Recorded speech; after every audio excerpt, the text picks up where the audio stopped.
Hello, everyone. Good evening, good morning. For today's deconstructed, this is going to be a panel conversation that is setting off of from Antifragility conference that we had in back in November 2022 about agility, resilience, and anti-fragility conference. And without delay, let's invite our guest panelists. Hey, hello, Modis here. Hello, Albert. Hello, guys. Hi, Sai. Hi, Sai. Hi, Albert. So before I get started and let you guys introduce a real quick introduction from my perspective, I am leadership and transformation coach. I work with teams and organizations across the levels to help them to achieve their best in line with the business outcomes. So real quick, we will get into the introductions and then discussion topics. Albert, we'll go with you first. Thank you very much, Mudasir. I'm Dr. Albert Munoz. I'm a senior lecturer at the School of Business at the University of Wollongong in Australia. My research interests are primarily based on the system responses to uncertainty. So anti-fragility is a huge part of what I do, but ultimately there's a lot more sort of to do with it, in terms of business failure, resilience, robustness, etc. So that's where most of my research interests sort of come around, and this is how what I connected with your group. So I'm very happy to be here. Thank you very much for inviting me. Excellent. And likewise, it's a pleasure having you, Albert, being together. And thank you, Mudasir. My name is Sai. I'm essentially a coaching consultant. My focus is transformation and change all around. I partner with organizations to really help them, if you will, calibrate their business models and operating models, and in doing so, achieve the maximum impact that's possible for them in the world, if you will. The key areas that I focus on very specifically is really helping them confront the reality that's there, their human nature, and likewise identity to ensure that they can maximize that impact. In particular, a lot of the work that I've done from a very, very practical perspective, and likewise leaned on the wisdom of things that Albert has done, particularly amongst others, is really incorporating practice and theory together. As I like to say, theory-driven practice and practice-informed theory. Very, very keen. So definitely having time with you, Albert, is very, very powerful. Things I'll be sharing, stories, definitely go ways back. And I think this will be a very, very interesting conversation I'm looking forward to. So thank you, Mudasir. Thank you, Albert. Thank you, Sai. And that was a great, quick introductions by both of you. And after listening to you both, we have unique personalities with a diversified backgrounds that converge at the topic of deconstructed. So, so Albert, you talked about your background, and then Sai, you mentioned a bit about your background, and it all merges at theory and practice. So what is anti-fragility in theory, and then how we can practice it? And this may sound a very basic question, but let's start from there. Albert, please go ahead.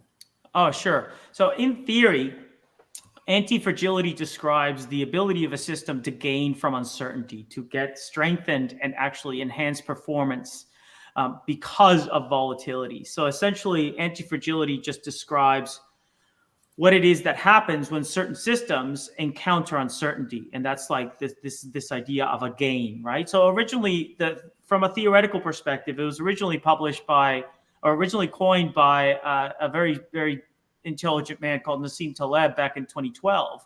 And from the theoretical perspective, there's been some evolution of the concept itself, but there's still a little bit of ways to go. And I think this is one of the reasons that I wanted to sort of come here and sort of have this conversation with you, is that I want to see what theory can learn from practice. And I think this is part of what we're sort of trying to do here. I know I've sort of extended beyond your original question, but I wanted to lead into Sai as well.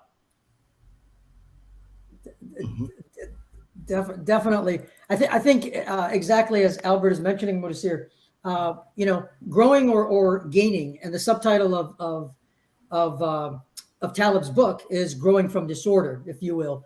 So very explicitly, it is that growth, that gain factor. I think that some of the key things, especially in practice, as the conversations unfolded around anti-fragility, especially around the 2019 when COVID hit across the world, is the exploiting and the seeking of exposure, stress to uncertainty, etc., exactly as Albert is emphasizing, to achieve that growth.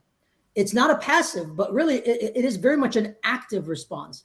And very much so from the practice side, there are, as I like to sort of encapsulate, looking at the world as through the lens of ecosystems, and a few different heuristics and patterns that begin to emerge through that work that allows us to begin to do that, exactly as Albert is mentioning in a system point of view, amongst others, and a complexity point of view. Thank you. Thank you. So, yeah, the degree of uncertainty and the point of uncertainty, and that's where it emerges. And how does that different anti-fragility different from resilience and robustness?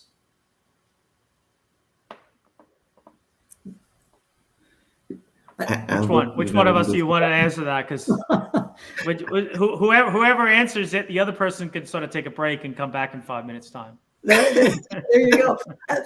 Albert, I'd love for you to comment, because I think your paper very, very well expresses some of the nuances and what have you. Yeah, sure. So the idea with resilience, robustness, and anti-fragility, what I argue, and my co-authors argued, is that they're outcomes. They are the result of something that happened.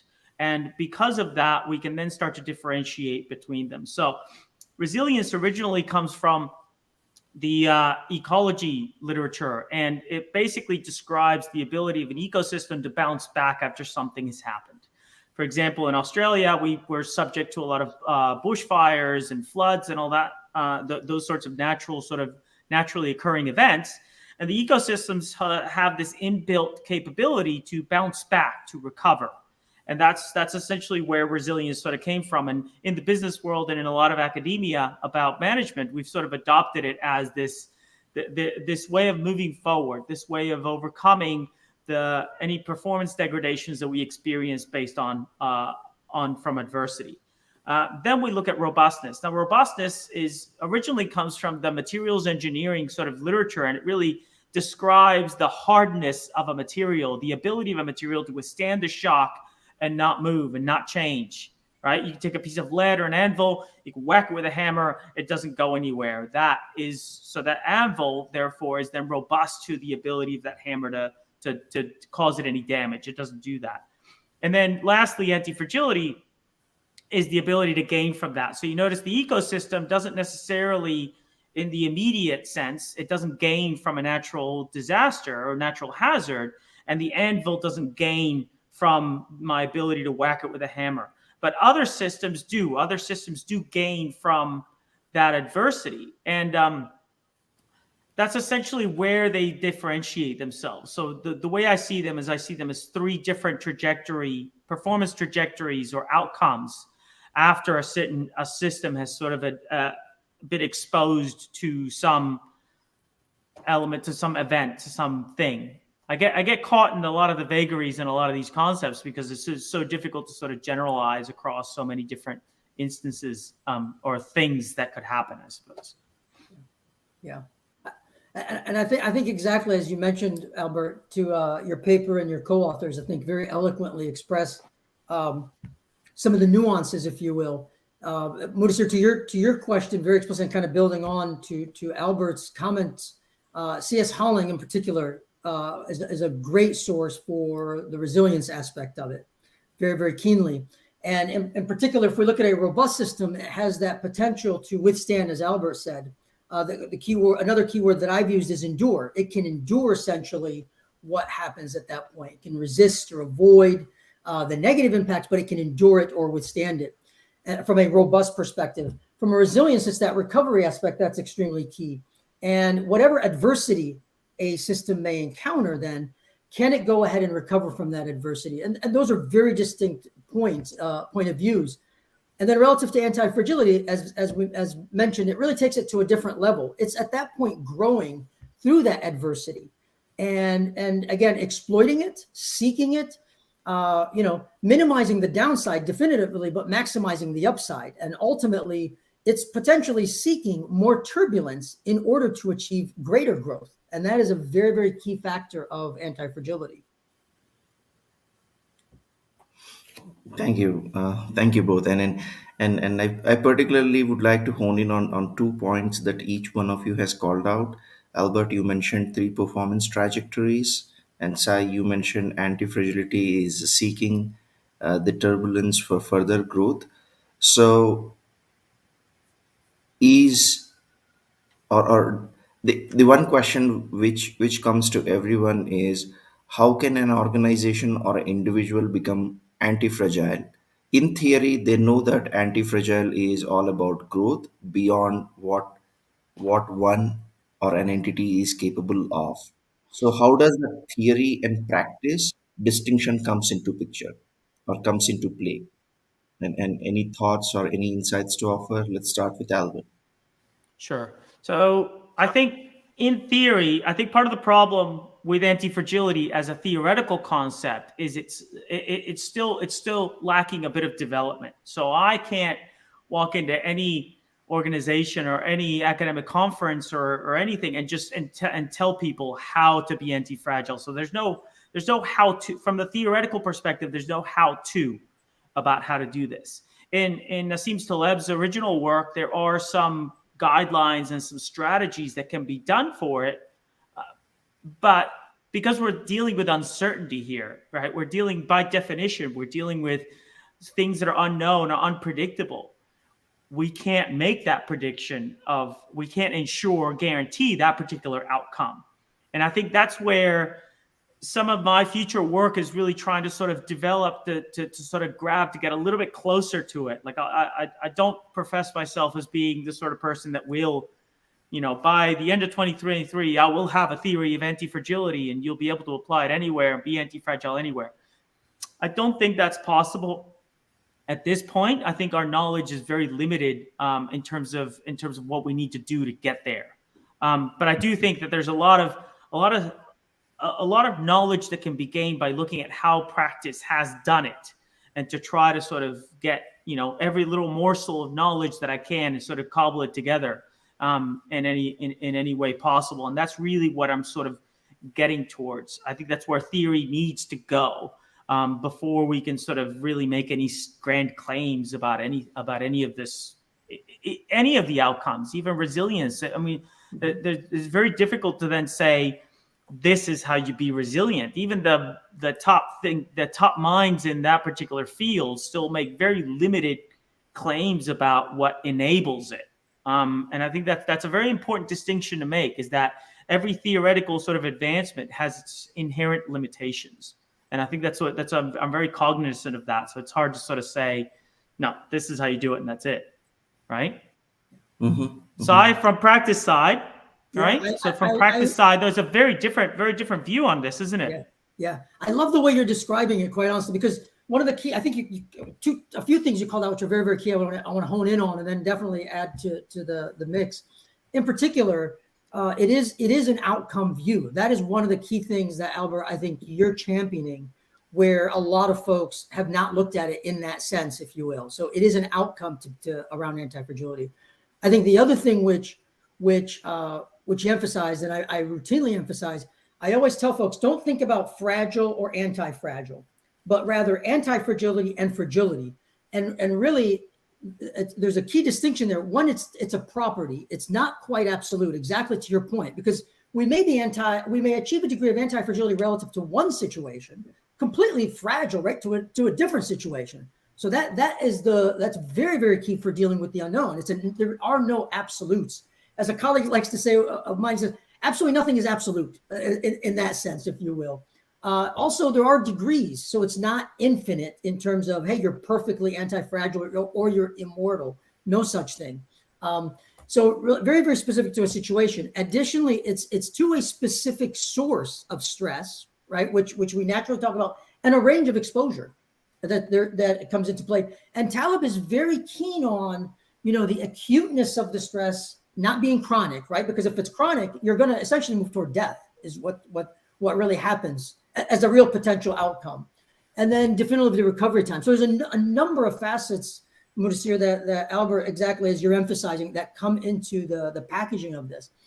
I think the other piece of this, exactly as Albert, you've mentioned, it's not so much absolute rules. There really are no rules because you're dealing with uncertainty.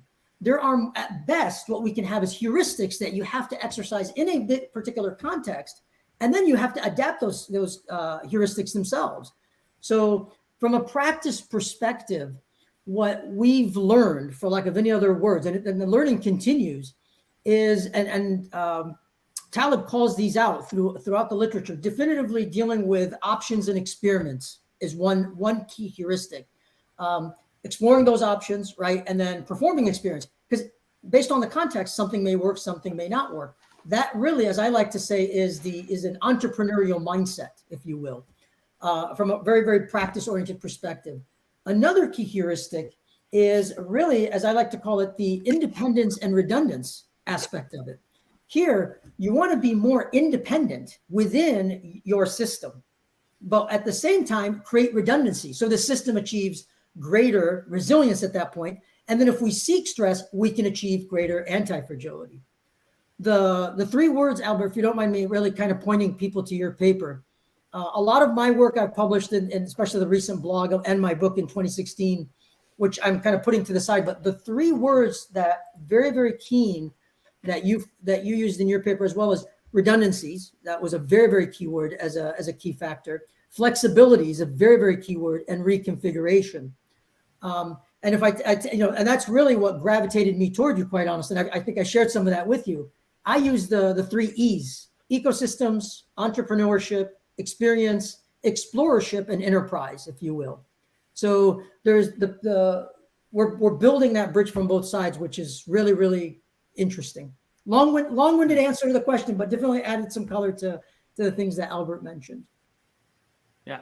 Can I add before? Please. Can I add some stuff on this redundancy? The redundancy and flexibility idea. I can't claim ownership for that one. That actually originated from a very smart man named Yossi Sheffi, who is a professor at MIT, and he talked about redundancy and flexibility as a way, as a means of as a helping hand towards resilience. Yep. And the idea behind that is that there is this ability of, if you have more of the same, right? So if you think of redundancy as having a little bit more of the same, you're able to then take that extra capacity, extra inventory, whatever you've got, and repurpose it for a different, to serve a different market, serve a different set of customers. And perhaps you may be able to sort of gain from using that. In Sheffi's work, it was originally used as a way of cushioning, as a way of sort of buffering so that you sort of limit the amount of downward pressure on performance that you get from a lot of these adversities.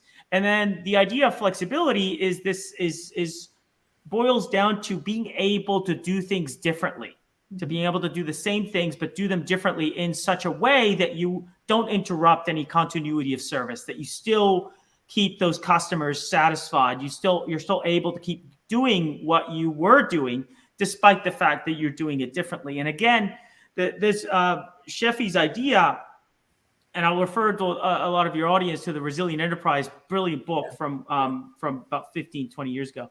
And in his idea is that flexibility is necessary for resilience, because when you're in a recovery stage, sometimes you need to do things differently, right? And so what I'm predicating, and a lot of where my thinking is going, is that redundancies and flexibilities can be used as a means of exploiting some of these newly emergent opportunities, some of these things that happen when we enter a period of elevated uncertainty or lots of volatility.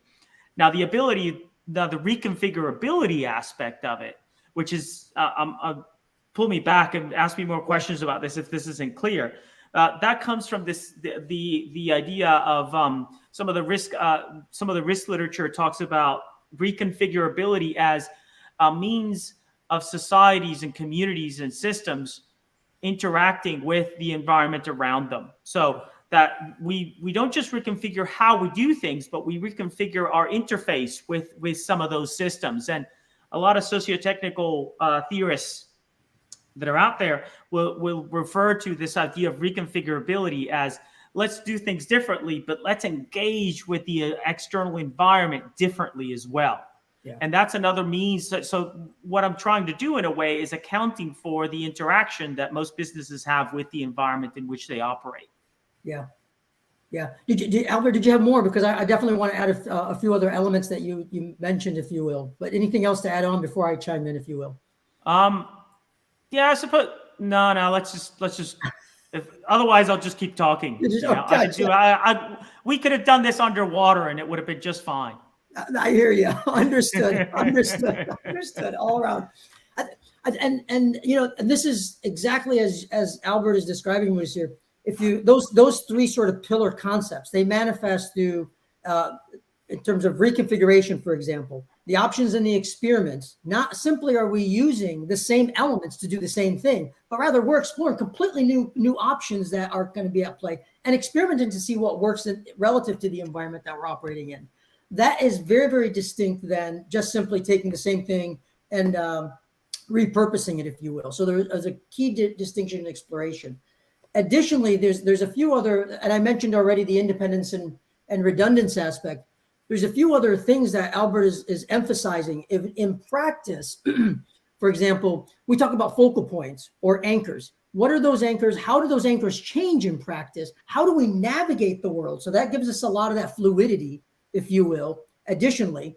And at the same time, how do we synchronize so we don't get so out of control that we can't we break down as a system relative to our environment?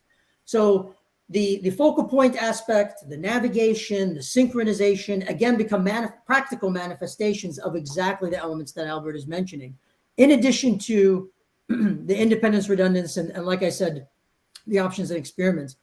What overall then begins to happen, and this is a very key pattern, individuals at an individual level, people can become very fluid in an enterprise, extremely fluid. When they form groups or teams, we actually look at teaming as a concept, so that they come together, right? The whole different manifestation relative to the environment, and then they can unfold, if you will. That really allows them to come together, achieve a degree of flow. So fluid individuals achieve collective flow, and then really the enterprise is in flux now with the environment. Does it seek stress? Does it not seek stress, etc.? So I love, Albert, your paper. I think I've mentioned that numerous times, if you will, because it really anchors us in some of the sources. And then definitively the practical aspects as they manifest become very much manifestations of some of those key concepts. So it'll be an interesting bridge as we continue to build it, I think, all around. And the bridge is important because that's where a lot of the growth in this space really needs to come from. Yeah. There was a very interesting shift in the rhetoric that academia sort of taught business in pre-pandemic and then during the pandemic. So pre-pandemic, we were always, as academics, we're always talking about, well, your efficiencies lie in a just-in-time environment. Only have absolutely what you need. Everything else is a bit of a waste, et cetera, et cetera. That same rhetoric has now changed from a just-in-time philosophy to a just-in-case philosophy. Yep. And I always kept thinking, as I kept hearing that, it's like, well, where was just-in-case before? Because all the I suppose the business casualties of the pandemic are still very much. So some of them you could probably, forensically go in there and figure out, well, they didn't have enough redundancy. They didn't have enough flexibility. They weren't able to reconfigure. They didn't have all the different things that were important that could have been classified as their just in case sort of thing. And I think there's an attitude that needs to be almost expressed as necessary for antifragility going forward. And I think some of the audience is going to be very much sort of, okay, well, what do I do? And I think there's we're sort of dancing around this idea of what do I do? Because it's very difficult to then say, you do this, you do this, you do this, and then you'll be fine. Yeah. Right. It's very difficult for us to do that. But I think there are some things that we need to do. And I think one of the things that I want to talk about is this an attitude of embracing uncertainty, an attitude of understanding that, it's there. You can't do anything about it. right? Accept its presence. And then from there, you then begin to, I suppose, form a philosophy and an attitude about it, rather than sort of bias towards this, no, it's not there, or uncertainty reduction. I like it. The very, very prevalent sort of attitude of let's just reduce all the uncertainty so we can get along with it. And I think that there needs to be a shift away from that in many industries. Sorry, Mudassir. Sai and I are just going. Yeah. No, We don't want to stray too far away from your agenda here. Good. no, no, it's And Albert, perfectly do you mind fine. if I add on actually to kind of what you mentioned? Because I think it's very, very key. There's another set of key aspects that you called out. Is that all right, Mudassir? If I just add on to what Albert Yeah, please continue to go ahead, and this is perfectly fits into my agenda or intent of exploring your work that you have done so far with respect to anti-fragility and what you have to offer. So please continue. Yeah, I think exactly as Albert, you mentioned, I think it really is very much a paradigm shift or a mindset shift in how we look at volatility, uncertainty, complexity, and ambiguity across the board. And when I talked, it's interesting, the language that we use, right? When I talked about the options and experiments, I actually called it as a principle, embracing reality. So exactly to your point, it is what it is. We deal with it. And at that point, in that embracement of reality, at that point, it's very different than trying to minimize uncertainty or reduce volatility, if you will. It's thinking about how do we seize it and how do we work with it, as I like to say. So working with reality and embracing reality, radically different point of view than the traditional sense. Additionally, the independence and redundance aspect, I actually called ensuring aliveness. Because if you don't build a degree of independence, it's hard to feel alive as an individual. But at the same time, build a degree of redundancy so that the system or the broader whole also achieves a degree of aliveness and isn't necessarily dependent on you at that point. So the mindset shift is very, very crucial. And I think that is fundamental to, I'll say, the evolution of the bridge as we're building it from theory and practice. In addition, if I mention one other thing, in looking at these concepts from both sides, it is not taking, I see a lot of taking the old stuff and repackaging it. This requires a very different point of view.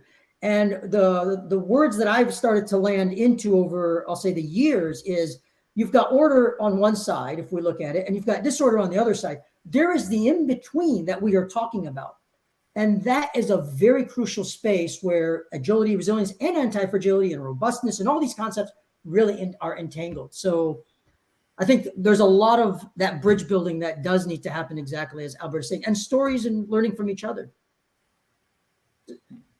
Thank you, gentlemen. Yeah. So, Sai, real quick, if I may ask you to elaborate a bit on uh, old stuff repackaging on these 2 points, can you please elaborate that? Most definitely. There's, if we look at a lot of the work that's been done, and I'll give sort of more specific examples. If we look at vulnerability, for example, okay, vulnerabilities, just being vulnerable. There's a lot of, I'll say, marketing literature that we talk about vulnerability, and we talk about psychological safety. And these are mechanisms as they're being positioned to build anti-fragility. Well, psychological safety, the world isn't safe. Trying to create psychological safety isn't necessarily going to allow a group to achieve greater anti-fragility. That's one aspect, or simply acknowledging vulnerability. What we need to do is build strength relative to some aspects that will allow us to go ahead and then push ourselves and seek those stresses to build those muscles. So that's one example. I'm gonna give another one. I'm gonna give actually two more very, very specific, and then definitely would love, likewise, of course, Albert's thinking. I look at these strands as a muscle. So anti-fragility is a muscle, or agility and resilience. These are all muscles. The way that we grow a muscle is we stress it. And we don't simply passively stress it, right? I don't sit back and not go to the gym and say, well, if Albert calls me up and says, let's go to the gym, Si, I'll go to the gym with him. That's passive. But I've got to be very deliberate to go to the gym and work that muscle. That's the only way that muscle really grows. So there's an active notion of anti-fragility. You have to seek stress. If you don't seek stress, but you encounter adversity and grow, it doesn't necessarily mean you're anti-fragile. The seek element is so fundamental, as Taleb calls it out, as Albert, your paper called it out. And to be very honest, the whole world has lost that seek word. That's very, very key. Let me give one more example and then definitely pause. We look at immunity as a very key concept. When we think about immunity, we seek vaccination, right? We seek vaccination in order to build the muscle, if you will, so that when we are, if we are infected, we are at that point then have built a degree of muscle to counter that infection, if you will. So that is active, if you will, in terms of getting a degree of immunity and then seeing what happened. And then the stresses that come in allow us to become even greater immunity to whatever we may encounter. We don't sit back and passively wait to get infected and then get treated. So immunity is another key concept that comes into play. And then one more I'll mention, post-traumatic growth, if you will, disorder. Post-traumatic growth disorder is very, very key, but at the same time, it's not anti-fragility because we don't seek post-traumatic growth. If we sought post-traumatic growth, then we would be saying, okay, now we are taking an anti-fragile stance. So those are some of the things that come into play relative to that. And I realize very long-winded, but a few ideas on the table. Albert, any comments or go ahead? Yeah, absolutely. So I think some of what Sai was describing then is really sort of reminds me of the notion of hormesis, right? So Taleb talks about hormesis, and this thing that a little bit of a stressor is good for you, too much of a stressor is really bad for you. And I, as an academic, I saw, okay, well, where did this idea come from? Let me just find out the history behind it.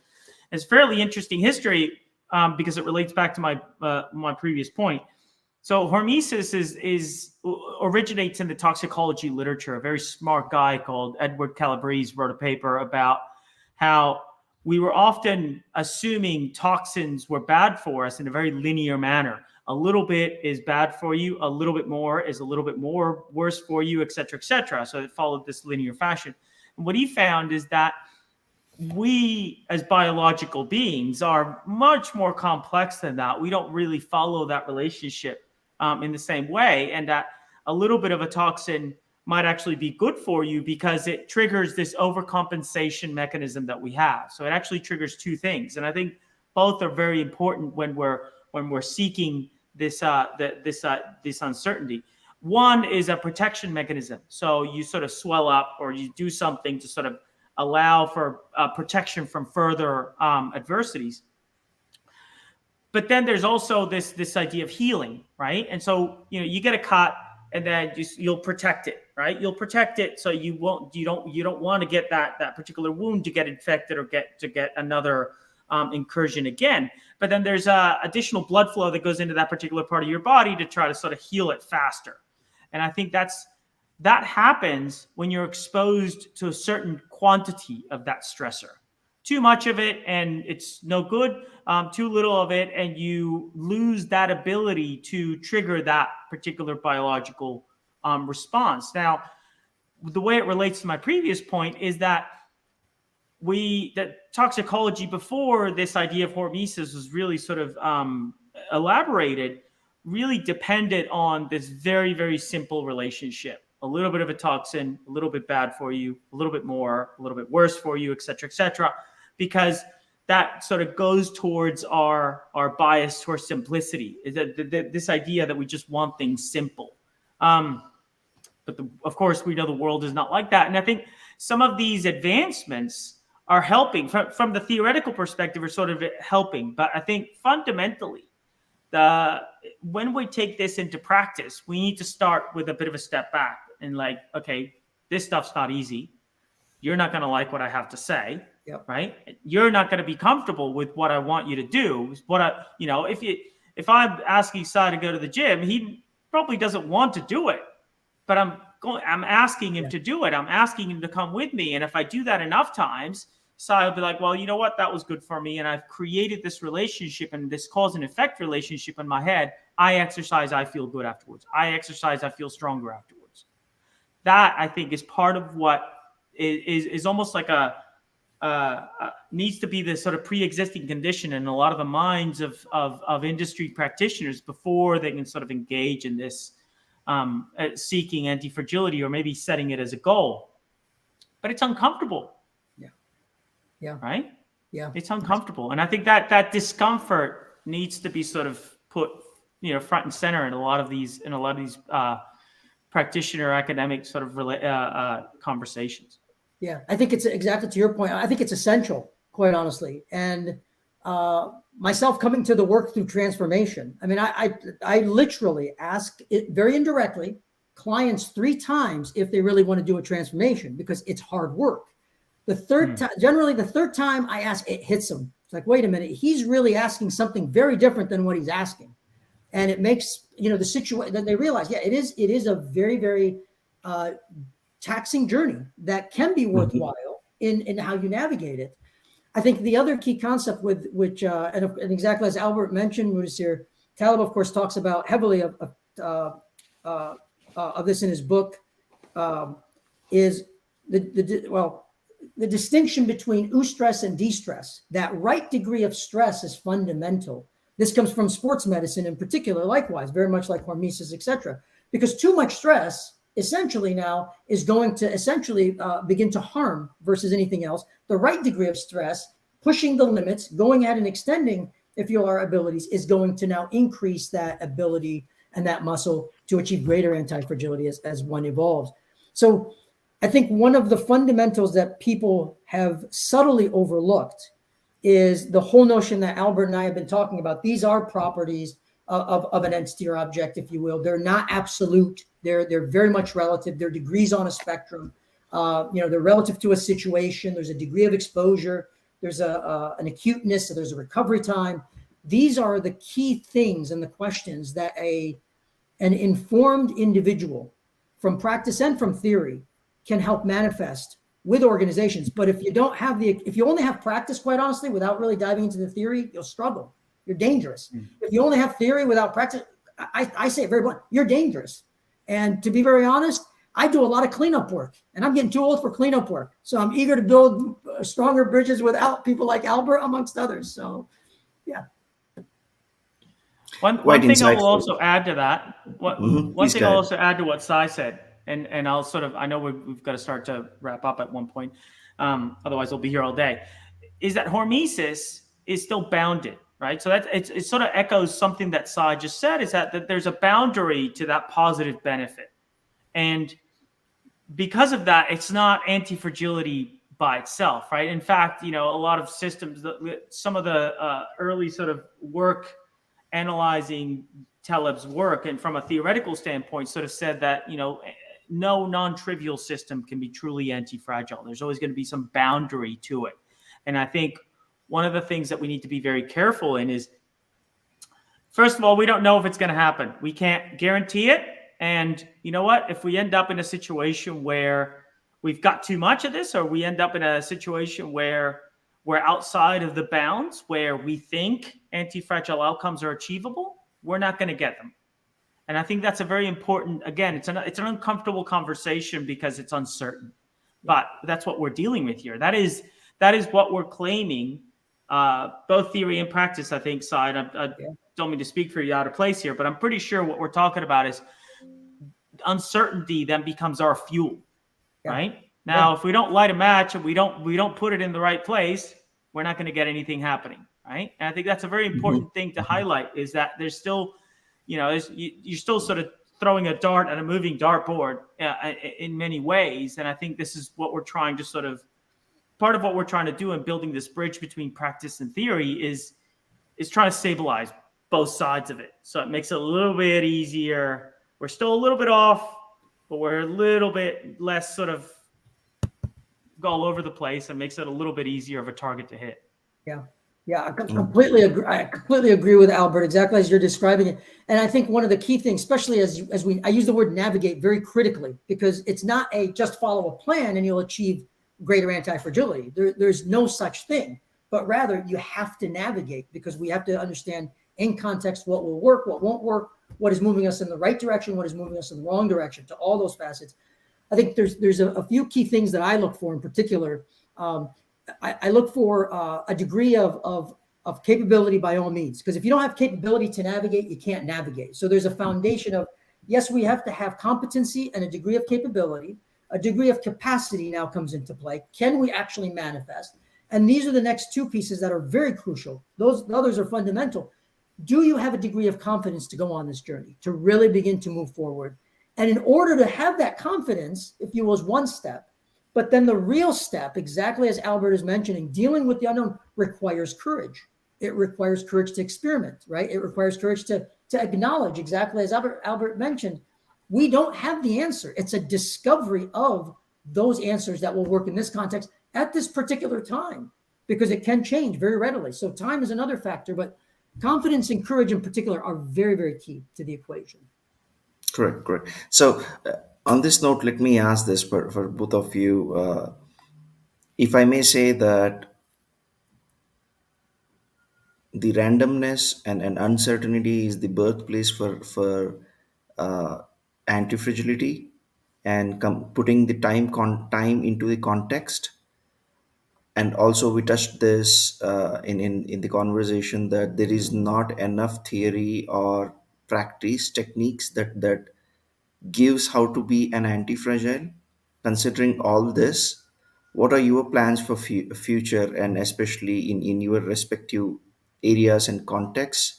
What are your plans in terms of anti-fragility that may help for the practitioners?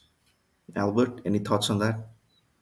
Yeah, so I'm still working on this. I'm still thinking about this. I'm still trying to get as much knowledge as possible before I can start to sort of really talk about, really write about where are those limitations. I think that's a very important concept to understand, that, you know, every theory has boundaries, every theory has situations in which it's falsified. And I think I'm still trying to sort of find the edges. And I think there's a lot to be said about how all of these things come together, right? So, Mm-hmm. Science work, and especially when in that virtual conference that he did a few months back, there was a very resounding tone in that, you know, some people were talking, okay, this is important, and okay, that's important, and that's important. And every single one of those things had a very real place in explaining what antifragility is. But there's still something to be said for, okay, surely where are the edges of this concept? Where are the Mm-hmm. boundaries of this? Mm-hmm. And I think, you know, linking it to resilience and robustness is really important. Sort of classifying it in that same realm is really important. Understanding that there are somewhat similar concepts, there's concepts that share similarities in other areas, right? So hormesis in toxicology, right? So we most of us deal in business, right? So I deal a lot in supply chains and supply chain risk. I don't really think about toxicology as the part of the library that I go and sit in just for a leisurely read. So there's a lot of other realms in academia that we can learn from.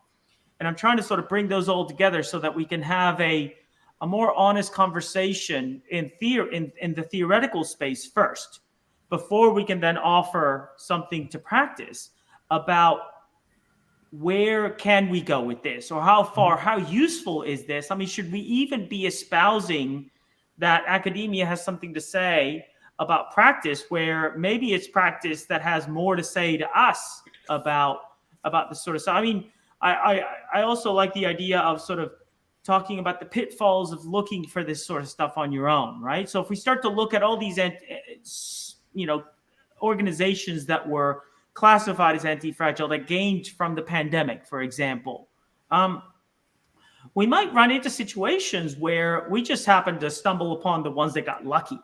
And so Exactly. survivorship bias is a really important concept in there, because that then affects our perception and makes us second guess what it was. And I think understanding the totality of the concept and where are the boundaries of it, where can it be done and where can't it be done, right? So like Sai was saying, that border between order and chaos, that little, you know, that zone of, you know, that sweet spot, Yeah. is the start. Uncertainty would then be the fuel. How do we then go into that journey? How do we then start that story, so that we can make sure that it sort of repeats the patterns of the past that we really like, and that we can sort of try to sort of then work that forward. Very loose a lot of these theoretical ideas. I spent a lot of time staring at the ceiling.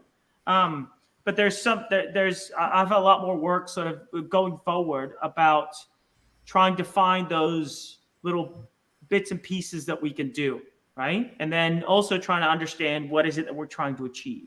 So I think there's a bit of that coming from both ends. Ultimately, what I'd like to do, if you're going to ask me where I want to be in 10 years' time, I want to figure out how to make supply chains anti-fragile. Yeah. That is what I would love to do, right? Am I going to get there? Who knows, right? But supply chains by themselves would then require the same conversation to be had multiple times. So that conversation better be really tight. And I think there's a lot more work to be done before we can get there. Yeah. Yeah. Thank you, Albert. Sai? Yeah, I really appreciate what Albert is emphasizing, and really as we met each other, Albert, and connected, if you will, that bridge is very, very key. I think one of the key things is, as I've had a lot of experiences from a practical perspective, fueled and informed by theory. So very, very key, leveraging as much as I can from practice and theory and blending those. So really, my objective is to continue to refine that model, because we've definitely seen some incredible impact relative to that model. Is it perfect? By no stretch. And it's not just me. I mean, there's two gentlemen that I have to call out their names very much. Albert, as you've had co-authors, right, relative to the paper that you folks put together. Brad Barton and Mark Ferraro, tremendous gentlemen for many, many years that we've put a lot of theory into practice and learned and refined the theories from practice. So I think that bridge continues to build. One of the key things is the order, and exactly as we mentioned, and Albert emphasized it as well, the order on one extreme, the disorder on the end, if you will, the edge of chaos there in the in-between, as I like to call it.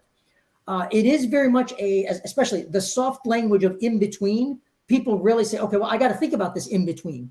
The edge of chaos for them, and that's really what we're talking about, sometimes comes off as, either sharp or what have you. But really continuing to explore that space, refine the work that we've done in the model, and in particular, continue to build the bridge with people like Albert, respectfully, who has recognized the nuances and is seeking clarity. Because with all due respect to a lot of the work that's out there, and I mentioned this, Albert, as we talked, when we first met and I reached out to you, this is the first paper that I've encountered, the first academic paper, respectfully, that truly acknowledges the nuances. All the other papers that I've seen and all the other books and talk and people doing their PhDs and dissertations, respectfully, many of them are more or less a joke, quite honestly, compared to the work that Albert is championing, if you will. So with all the respect to all parties, continuing to build the model from a practical perspective, backed by theory as we've done, and then continuing to build that bridge with people like Albert from both sides. I hope you recognize how much I love you, Albert, and the work you folks are doing. So. Yeah. And I've been in the trenches for 40 plus years, my good friend, and blended a lot of theory and practice. So I'm really looking forward to what's possible. Yeah, no, there's a lot more work to be done, and I'm very excited to get into it. Excellent. Wonderful. It's a power pack conversation, and then you both are dropping in quite a lot of insights from your experience and then from your diverse backgrounds. So let's move on to quickly on closing thoughts, Albert. So I suppose there's a lot more. The more I think about this stuff, the more I realize how little I know and how many more of these islands of knowledge in different places may be out there. And I might spend the rest of my academic career just building these bridges. So it's important to sort of, I suppose there is one closing thought that I meant to say. I think there's a caution to industry and academia to watch out for the snake oil salesman that says, here, do this, I will sell you antifragility. I think there's something to be said for the people that are espousing this, or just saying, just be anti-fragile. Mm-hmm. It's a very difficult thing to understand.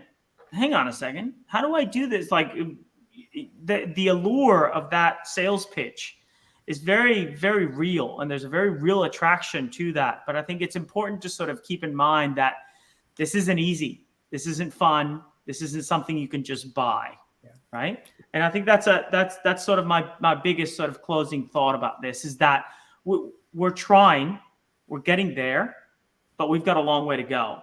And so far, nobody that I've seen is able to sort of, give you the guarantee of that sort of stuff, right? There's no magic beans that there's no magic beans that are that are out there that are gonna ensure this sort of stuff for you. Well Yeah. said. Well said. Thank you, Albert. Sai? Yeah. Yeah, I echo some of the things that Albert you mentioned in particular. As I always tell folks, and most of my conversations, exactly to your point, they don't start off with anti-fragility. What problem are we solving? And then pull in the pieces that are necessary from an agility, resilience, robustness, anti-fragility perspective, whatever it might be, in order to solve that problem. So I highly, highly encourage folks to really think about what Albert mentioned in particular. And I know I'm, for lack of any other words, I tend to be very, very direct about some of these things. I talk about the McDonaldization of some of these concepts, the illusion of control that snake oil salesmen respectfully sell. And the illusion of control can be addictive, just like anything else. And I actually say these are false offerings, if you will. These are very, very dangerous. And they've given, I'll say, the consulting practitioner a bad name in many ways. Mm-hmm.